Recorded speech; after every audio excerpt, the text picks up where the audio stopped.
credit score. The new surcharge could potentially help those with lower credit scores pay less. However, those with stronger credit scores could end up dishing out even more money. Doesn't seem to make sense, right? The new fees already causing backlash from mortgage and housing professionals who also think it does not make sense. So joining us now to explain the impact on the home buyer is Jason Greer, founder and president of Greer Consulting. Jason, thanks for coming back to talk about this. Hey, thank you, Nicole. We talked about it last week. It is now May 1st when this is officially set to go into effect. And already we have 34 state financial officers from 27 states who have signed on to a letter to the Biden administration demanding an end to this. Do you think we're going to see even more backlash? This is on day one.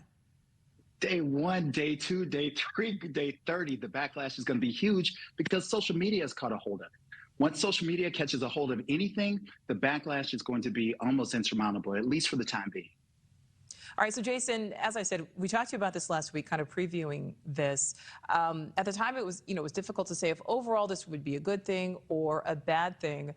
Do you kind of still feel the same way? Because, obviously we know there's this backlash, but there is also logic behind these new rules, even if it kind of seems illogical and has these illogical results. Theoretically, I don't think anybody with good credit should be penalized in order to help anybody else, theoretically.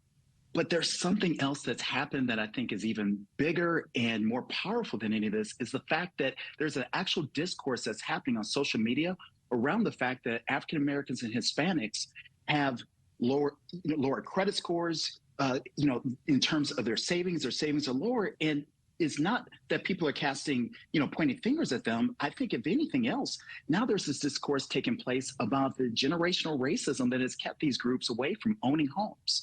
I've actually seen liberals, I've seen conservatives, I've seen people in between actively talking about what you brought up last week, talking about redlining, talking about so many of the barriers that people of color have had to overcome in order to own homes. So again, theoretically, I hate the fact that people with good credit might be potentially penalized by this. But when we look at the bigger issue here, we actually have people who are talking about things that they didn't even know existed prior to this policy coming into play. So from the grand scale, this might be a good thing. It might be a good thing. Jason, let's talk about the fact this only impacts first-time home buyers, so we need to say that. Right. Also only impacts those using Fannie Mae or Freddie Mac government-backed loans. So it's important to say that, if you have private financing, this will not impact you. If you're buying your second home, third home. But will this impact those borrowers pretty evenly, or is it going to impact people in different housing markets differently? That's just the thing. We don't know. I mean, it's fascinating because you have Sandra Thompson of the FHFA who's come on and said all of this backlash that we're receiving is the boogeyman. None of this really exists. So we really don't know the sheer extent that this program is going to have. We don't know the impact that it's going to have on the housing market. And we also don't even know if it's actually going to help the groups of people that it initially sought out to help. So we just don't know at this point. We just don't know a lot to, and again, no one with good credit certainly, I would think, would want to end up paying more than somebody with bad credit.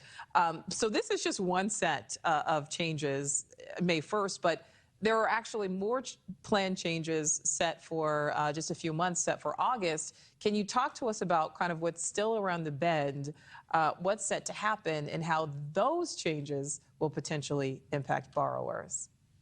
Yeah, great question. I mean, we look at the fact that mortgage rates are changing. We look at the fact, I get back to this original statement that we live in such an interesting time that we sort of don't know what any of these changes are going to look like, because there's a perception as to what's happening and there's a reality of what's going to happen. So at this point, we really don't know.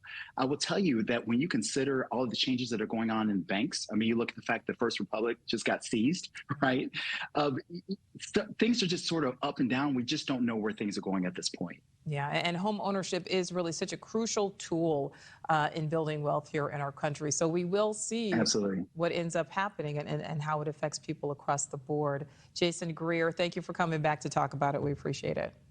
Hey, thanks for having me. Well, up next, not in my backyard, why the debate over lawn care?